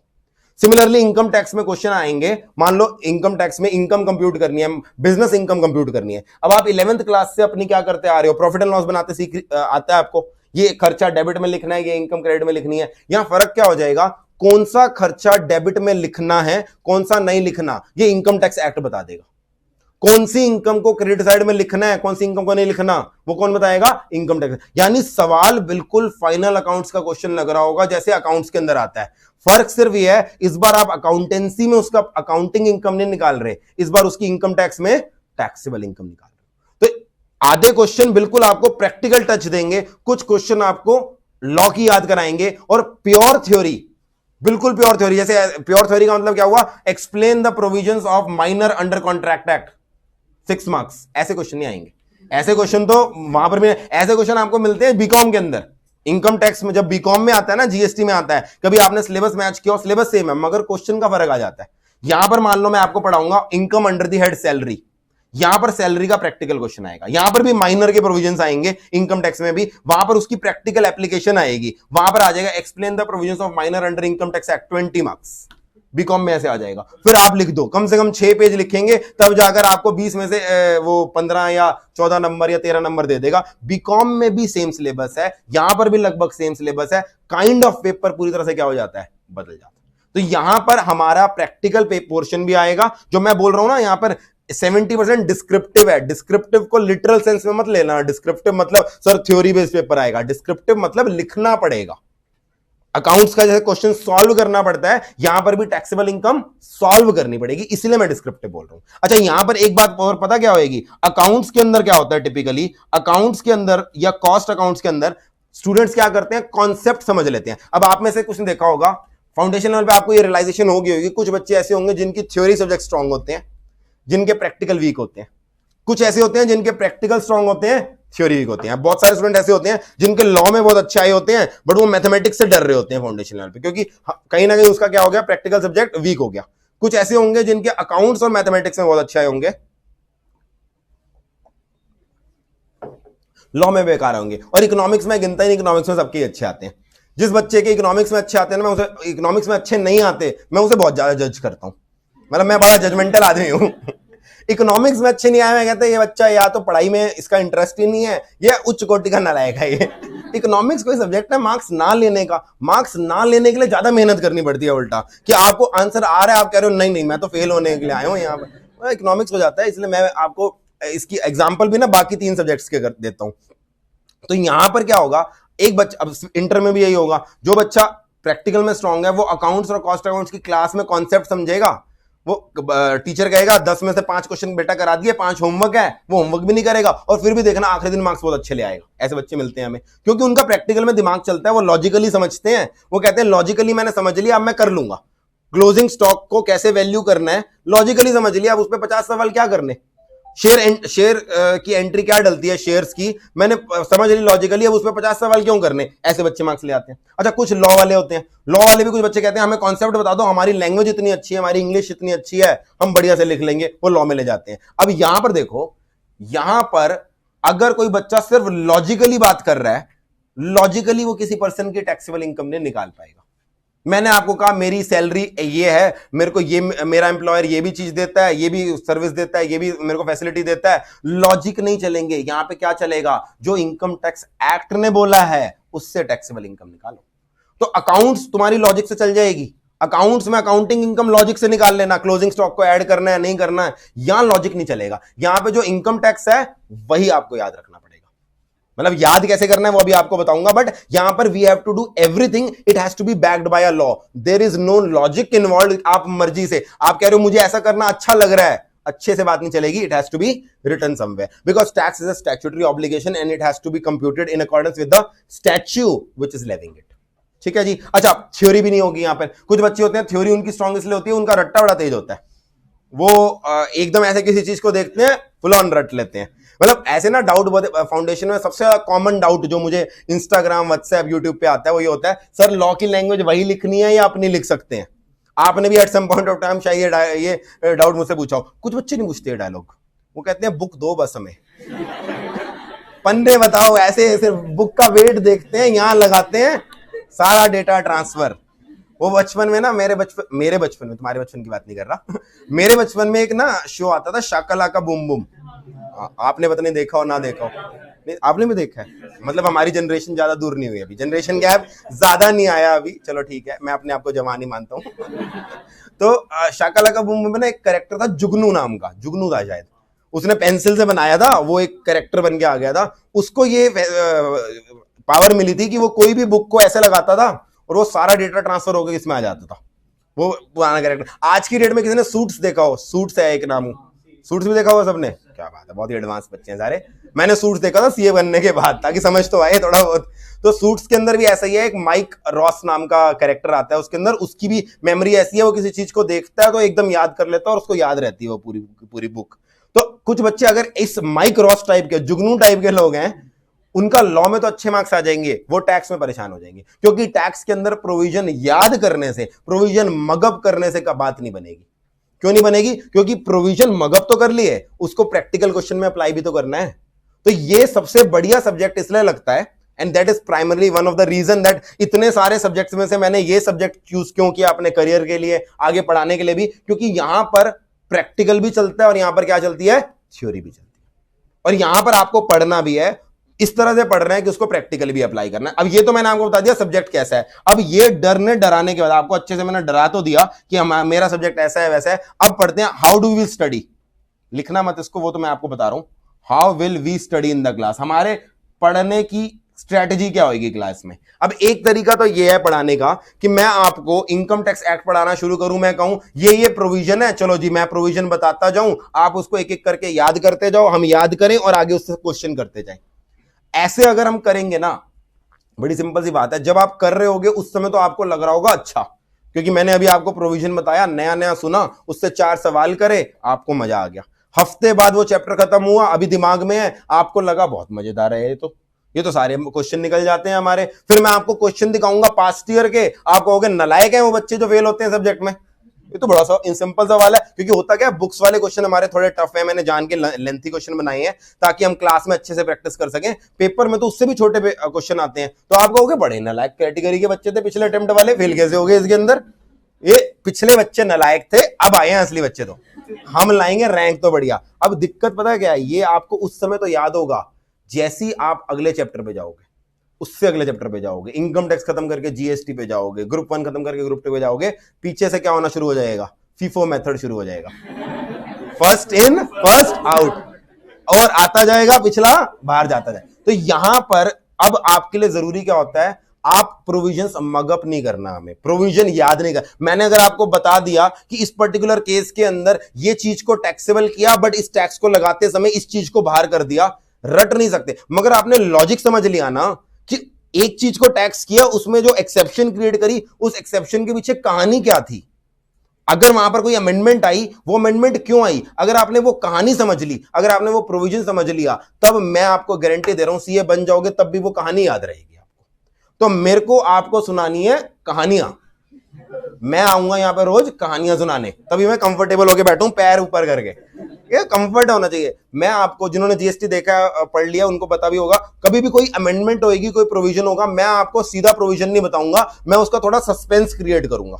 ये आजकल जितनी भी वेब सीरीज आती हैं, नेटफ्लिक्स वाले, अमेजन वाले करते क्या है, 10 एपिसोड की सीरीज है, 9 एपिसोड सस्पेंस क्रिएट करते हैं। बंदा सारा काम छोड़ के रात को बैठा है फ्राइडे वाले दिन कि आज तो सीरीज खत्म करेगी, 4 बज चुके हैं, 9 एपिसोड देख चुके हैं, सस्पेंस अपनी चरम सीमा पर है, 10th एपिसोड आया, पार्ट 2।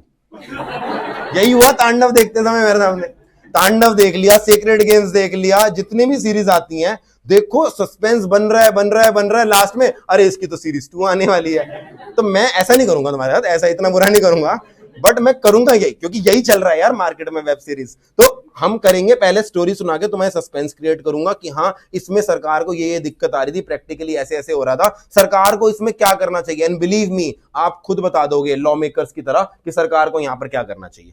शायद डिस्कनेक्ट हो गया इनका, चलो कोई नहीं, लाइव में तो ये अब डिस्कनेक्ट, वैसे भी मैं ब्रेक देने वाला था, तो अगर डिस्कनेक्ट हो गया ब्रेक के बाद देखेंगे क्या होगा, अपने आप कनेक्ट हो जाएगा। हाँ मैं ये कह रहा हूं, ये सस्पेंस धीरे धीरे क्रिएट करके उसके बाद क्या होगा हमारा, मैं प्रोविजन आपको लॉजिकली बताऊंगा, और लॉजिकली अगर आप प्रोविजन समझोगे तो आपको मगअप नहीं करना पड़ेगा, वो हमेशा क्या रहेगी, याद रहेगी वो चीज। तो पहले तो ये मैं हो गया पढ़ाने का तरीका, उसमें टाइम थोड़ा सा ज्यादा लगेगा, कोई चीज मैं 10 मिनट में बता सकता हूं, 15 मिनट में बताऊंगा, बट कोई दिक्कत नहीं। हमारी क्लास हमने उस हिसाब से टैक्स की क्लास डेली रखी है ताकि हम आराम से कवर करेंगे। और अगली चीज, सेकंड चीज, अब मैंने आपको लॉजिक भी समझा दी है, लॉजिक वगैरह कर समझा के भी मैंने पहले पिछले बैच में ट्राई किया, मैंने लॉजिक वगैरह से सब किया, उसके बाद मैंने देखा फिर भी बच्चों को भूल जाते हैं, क्या करें, छोटा सा दिमाग है मगर चीजें इसके अंदर बहुत सारी याद रखनी है।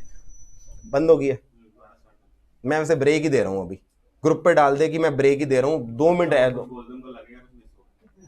अरे वो तो है ही नहीं, बोलूंगा कैसे फिर। Just a second. Live class has been income tax 1. 22.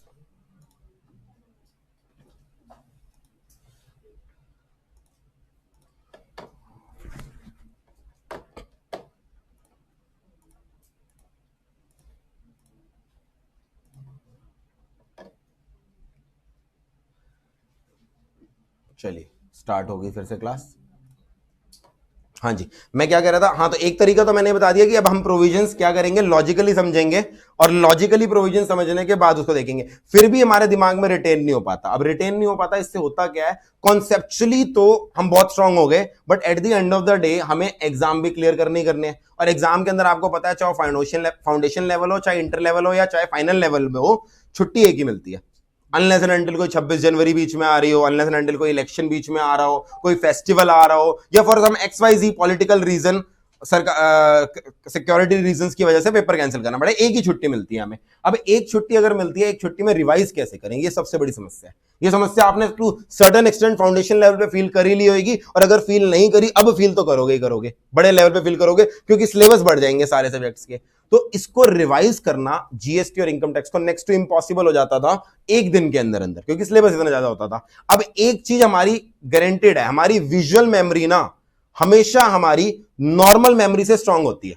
आपने एक्सपीरियंस किया होगा। आज मैं आपसे पूछूं, स्कूल टाइम के अंदर आपने बहुत सारे सब्जेक्ट्स पढ़े, स्कूल टाइम में आप सबका फेवरेट सब्जेक्ट होगा हिस्ट्री। हिस्ट्री, एसएसटी, ऐसे सब्जेक्ट हो। अच्छा आज अब मैं आपसे पूछूं, आपने 9th क्लास में हिस्ट्री में क्या पढ़ा था, शायद आपको याद ना हो, चैप्टर्स भी याद ना हो। आज मैं आपसे पूछूं, आपके 9th क्लास में हिस्ट्री में कितने मार्क्स आए थे, वो भी याद ना हो। बट मैं आज आपसे पूछूं, 9th क्लास में हिस्ट्री की टीचर कैसी दिखती थी, वो शायद याद आ जाए। अगर अच्छी दिखती थी या बुरी दिखती थी या जैसी भी दिखती थी, टीचर तो टीचर है, तो अब आपको शायद शक्ल याद आ जाएगी, because there is a logic behind it. हमारा माइंड पिक्चर्स को, ग्राफिक्स को ज्यादा याद रखता है, टेक्स्ट को, इंफॉर्मेशन को ज्यादा याद नहीं करता। सालों बाद आप सीए बन जाओगे, आपको संचित ग्रोवर का नाम भी याद नहीं रहेगा, मगर ये याद रहेगा पहली क्लास के अंदर कैसा दिख रहा था। विजुअल मेमोरी ऐसी होती है, आप खुद ही एक्सपीरियंस। तो विजुअल मेमोरी से हमें याद रखना है। इसीलिए बेस्ट तरीका क्या है, जो भी प्रोविजंस आप कवर अप करते जाएंगे उसके बनाते जाएंगे फ्लो चार्ट्स। हर चीज को समअप पढ़ते समय हमें उस चीज को पढ़ने में 1.5 घंटा लगेगा, बट जब हम समअप करेंगे जो फ्लो चार्ट निकल के आएगा उसको रिवाइज करने में 5 मिनट लगेंगे। अब ये फ्लो चार्ट मैं 2 तरीके से करवाऊंगा। आपको जो बुक मिलेगी, अभी तो आपको नोट्स मिले होंगे, अभी बताता हूं कौन कौन सी बुक्स मिलेंगी आपको। जो आपको नोट्स मिलेंगे ना, उसके अंदर बहुत सारे खाली बॉक्सेस मिलेंगे आपको। जो फाउंडेशन में मुझसे पढ़ते थे उन्हें पता होगा वो खाली बॉक्सेस में मैं क्या कराता हूं। जो जो पहली बार क्लासेस ले रहे हैं, उन खाली बॉक्सेस के अंदर मैं बहुत सारी नोटिंग्स कराऊंगा, विच usually will be in the form of flow charts. Notings इसलिए काम आएंगी, एग्जाम में जो कंफ्यूजन पॉइंट्स एग्जामिनर पूछता है वो पहले आपको बता दूंगा। कुछ इंपॉर्टेंट टिप्स हैं, कंपैरिजन करा दिया 2 प्रोविजंस का, उस चैप्टर में ऐसा था, देखो इस चैप्टर में ऐसा है, वो लिखवा दूंगा। या जो भी फाइनलाइजेशन है उसको हम फ्लो चार्ट फॉर्म में कर लेंगे। फ्लो चार्ट्स की आपको अलग से भी बुक मिलेगी, पूरी फ्लो चार्ट्स की आपको अलग से भी बुक मिलेगी, जीएसटी फ्लो चार्ट्स की भी मिलेगी, और इनकम टैक्स का भी सारा सिलेबस फ्लो चार्ट में मिलेगा। वो बुक पहली बार पढ़ने के लिए नहीं है, पहली बार पढ़ने के लिए नहीं है। वो बुक जब सिलेबस कवर हो जाएगा, पहली बार तो हम अपनी बुक से पढ़ेंगे क्योंकि बुक में क्वेश्चंस करेंगे, इलस्ट्रेशंस करेंगे। वो बुक कब पढ़ने के लिए है, जब लास्ट में रिवाइज करना होगा ना, वो रिवीजन के लिए। पहली बार ही उससे पढ़ने लग गए तो हमारे लिए बहुत लिमिटेड नॉलेज होगी। क्योंकि मैं आपको सिंपल सी बात कर रहा हूं, हमें पढ़ने के लिए 2 चीजें चाहिए, हमने नॉलेज भी गेन करके जानी है यहां से, और हमने दूसरी बात मार्क्स भी गेन करके जाने हैं। दोनों में से एक चीज हो ना, बात नहीं चलेगी। अगर आपके मार्क्स आ जाए, आपकी रैंक आ जाए, मैं मानता हूं एक बार के लिए, वो जो कह रहे होंगे वाह सर बहुत ही कोई फाउंडेशन में कुछ तो ऐसे थे ना, जब फाउंडेशन में रैंक हटी थी ना, आपको पता होगा इस बार सिर्फ टॉप 3 रैंक होल्डर्स बताए उन्होंने, मेरिट लिस्ट नहीं बताई फाउंडेशन की। जब रैंक खत्म हुई थी ना, कुछ बच्चे तो ऐसे हर्ट हो गए थे जैसे एक मतलब राजे का बेटा होता है ना, उसको पता होता है एक गद्दी मेरी है ये रैंक सर मेरे लिए बनी थी, इन्होंने रैंक डिक्लेयर कैसे नहीं करी। तो कोई नहीं, अपनी बड़ा सारी जो निकालनी है किसमें निकाल लेना, इंटर में 50 तक की रैंक आनी है। रैंक अच्छा मैं ये कह रहा हूं मार्क्स जितने मर्जी ले लो, रैंक भी आ जाए, मगर बहुत बार ऐसा होता है बच्चा rank holder top 5 top 6 top 10 में रैंक आ रही है, इंटरव्यू देने गया हमारे साथ, मैं तो ईवाई में रहता था, बहुत इंटरव्यू लिए मैंने, कम से कम 10-15 इंटरव्यू लिए हैं, मुझे मजा आता था इन चीजों में। इसलिए मेरे को जब भी पूरी टीम में किसी की भी रिक्वायरमेंट होती थी तो वो कहते थे ये वेला बंदा है, इसको इंटरव्यू लेने गए थे। तो मैंने बहुत इंटरव्यू लिए हैं, जैसी कोई रैंक होल्डर मिल जाता था सीवी में, हमें ऐसा लगता था आन दे इसको। और क्योंकि एक्सपेक्टेशन होती है भाई तेरे टैक्स में 85 मार्क्स हैं, 90 मार्क्स हैं, तो you must be knowing something. अच्छा हम नॉलेज उसकी टेस्ट करते थे, पता लगता था वो बच्चा तो ऐसे ही मार्क्स ले आया, पेपर इजी था, सिलेक्टिव स्टडी करके आया था, उसको पता नहीं चल रहा। तो नॉलेज अगर नहीं है, मार्क्स हैं, तो इंटरव्यू में रिजेक्ट हो जाओगे। इंटरव्यू में रिजेक्ट नहीं होगे, प्रैक्टिस खोल ली सर, तो वहां पे दिक्कत आ जाएगी। देखो अब डॉक्टर, आप किसी डॉक्टर के पास जाते हो, आप डॉक्टर को कहते हो कि बीमारी समझाते हो, आपने डॉक्टर को बीमारी बताई, आप अपनी बीमारी एक्सप्लेन कर रहे हो, डॉक्टर बड़ा सीरियस फेस बना रहा है, आप डॉक्टर से पूछ रहे हो क्या बात कोई ज्यादा गंदी बीमारी होगी क्या, डॉक्टर कह रहा है नहीं एमबीबीएस करी थी ना, ये चैप्टर छोड़ दिया था मैंने। आप कहोगे क्या नकली डॉक्टर है तू, बंद कर इसको। वैसे ही कोई आपके पास कोई बीमारी लेके आया, कोई अपनी समस्या लेके आए, आप ऐसे सोच रहे हो। बिजनेस इनकम वाला पर्सन है, अच्छा बिजनेस इनकम का हमारा इनकम टैक्स में चैप्टर आएगा पीजीबीपी, मैं बता दूं profit and gains from business and profession. तो पीजीबीपी चैप्टर सबसे लेंथी चैप्टर होगा, टिपिकली बच्चे छोड़ देते हैं उसको। तो आप भी ऐसे समस्या सुन रहे हो, बड़ी गंभीर समस्या सुन रहे हो, आप कह रहे हो यार पीजीबीपी तो पढ़ के आए नहीं और ये पीजीबीपी की समस्या लेके आया है। तो अगर नॉलेज के बिना मार्क्स लेके जाओगे तो प्रैक्टिकल लाइफ के अंदर मतलब हर दिन नए थप्पड़ पड़ेंगे तुम्हें, ठीक है। अच्छा सर नहीं हम तो नॉलेज के पीछे भागेंगे, हम मार्क्स नहीं गिनेंगे। मान लो आज मैं बैठा हूं, मेरे को मान लो अच्छे से कोट वोट पहन के आया हूं, आपको लग रहा है इस बंदे को नॉलेज लग रही है, आप मैंने ब्रेक में किसी ने पूछा सर अपने मार्क्स बताना, आप इंटर में और फाइनल में कितने मार्क्स आए थे, आपके इंटर में कितने मार्क्स आए थे, और एक मिनट के लिए एज्यूम करो मैं बोल दूं बेटा मेरे तो 40 मार्क्स आए थे, आप कहोगे बैग लाओ मेरा, चलो चलो चलो ये बंदा बेकार है, इसको कुछ नहीं आता। क्योंकि वी जज people on the basis of marks, that's a fact.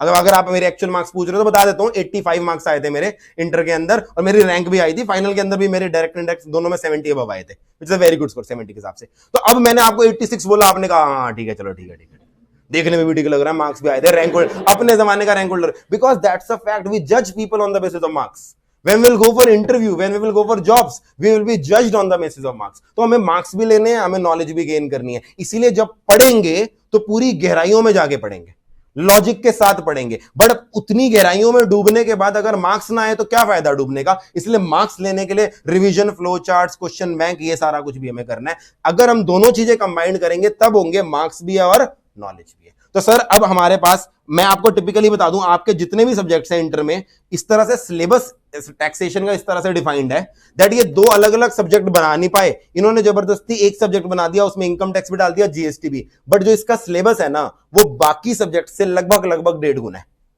लगभग लगभग 1.5 गुना। जब आप करोगे आपको खुद को रियलाइजेशन होएगी कि इसका सिलेबस बाकी सब्जेक्ट के मुकाबले ज्यादा है। रीजन बड़ा सिंपल है, institute wanted to teach you income tax also, to teach you GST also. अलग अलग सब्जेक्ट बना नहीं पाए, हमने एक ही सब्जेक्ट के अंदर दोनों चीजें परोस के दे दी आपको। अब मैं आपको इसकी बुक्स बताऊंगा, आपको कौन कौन सी बुक्स मिलेंगी। जीएसटी की आपको 3 बुक्स मिलेंगी। जीएसटी की एक मेन बुक होगी, ठीक है जी, जिन्होंने जीएसटी किया उनको मिल भी चुकी होगी। साथ साथ एक क्वेश्चन बैंक है, इस क्वेश्चन बैंक के अंदर आज तक इंस्टीट्यूट के जितने भी क्वेश्चंस आए हैं जीएसटी के, वो इनकॉर्पोरेटेड हैं। इनफैक्ट सर्विस टैक्स के भी जो क्वेश्चंस हैं उनको चेंज करके जो जीएसटी में प्रोविजन सेम है उनके, वो डाल दिए गए, क्वेश्चन बैंक बना दिया। एक फ्लो चार्ट की बुक मिलेगी, और ये फ्लो चार्ट की बुक में पूरा जीएसटी कंप्राइज किया होगा। अभी एट प्रेजेंट 62 फ्लो चार्ट्स हैं, नवंबर 21 के लिए 1-2 फ्लो चार्ट और आएंगे जो मैं आपको दे दूंगा। लगभग 65 बुक्स की हमारी क्या बन जाएगी, ये फ्लो चार्ट बुक बन जाएगी। इनकम टैक्स में क्या होगा, इनकम टैक्स की एक नहीं आपको 2 मेन बुक मिलेंगी, क्योंकि वेटेज ज्यादा तो सिलेबस ज्यादा। इनकम टैक्स की आपको 2 मेन बुक मिलेगी, बट इन्हीं मेन बुक के अंदर क्वेश्चंस भी इनकॉर्पोरेटेड होंगे। तो इनकम टैक्स का अलग से क्वेश्चन बैंक देने की जरूरत नहीं, क्वेश्चन इसी के अंदर होंगे। हाँ, लास्ट में एक्स्ट्रा प्रैक्टिस करने के लिए कुछ बच्चे होते हैं, हर सब चैप्टर के अंदर मैंने 60 क्वेश्चन दे रखे हैं, 70 सॉल्व्ड क्वेश्चन दे रखे हैं, फिर भी बच्चा कहता है मुझे सारे पास्ट ईयर, सारे आरटीपी, सारे एमटीपी करने हैं। तो उन बच्चों की प्रैक्टिस के लिए हम क्या करेंगे, मैं अलग से बाद में दे दूंगा अगर मुझे देना होगा। वैसे प्राइमरली क्वेश्चन हमारी मेन बुक में इनकॉर्पोरेटेड होंगे, एक्स्ट्रा मुझे लगेंगे तो बाद में दे दूंगा। साथ साथ एक फ्लो चार्ट बुक होगी। फ्लो चार्ट बुक मैं आपको अभी स्टार्टिंग में नहीं दूंगा, बिकॉज एज ए सेड उसका काम क्या है, रिवाइज करवाना। तो हम अभी अपनी मेन बुक से कवर अप करेंगे। इनकम टैक्स के 2 मॉड्यूल होंगे, एक फ्लो चार्ट होगा, जीएसटी का 1 मॉड्यूल, एक क्वेश्चन बैंक और एक फ्लो चार्ट। आप बुक्स के अंदाजा, नंबर ऑफ बुक से अंदाजा लगा सकते हो कि हमारा सिलेबस बाकी सब्जेक्ट के मुकाबले ज्यादा है। और इसीलिए इनकम टैक्स की रोज डेली में 11 से 2 के बीच में हम यहां बैठे मिलेंगे, क्योंकि हमारे नंबर ऑफ क्लासेस भी क्या होंगी, अकॉर्डिंगली ज्यादा ही होंगे। ठीक है, तो ये मैंने आपको एक ब्रीफ ओवरव्यू दे दिया हमारे सब्जेक्ट के बारे में। हमारे यहाँ पे सिलेबस क्या है, हम पढ़ने का तरीका कैसे रखेंगे, बुक्स क्या क्या होंगी, पहले हमने ये डिस्कस कर लिया। ब्रेक लेते हैं, ब्रेक के बाद सीधा क्या शुरू करेंगे, इनकम टैक्स। ये तो जनरल डिस्कशन करी ना। ब्रेक के बाद will start with our subject income tax, क्या होता है, कहां से लगता है, वो स्टार्ट करेंगे। Let's take a break.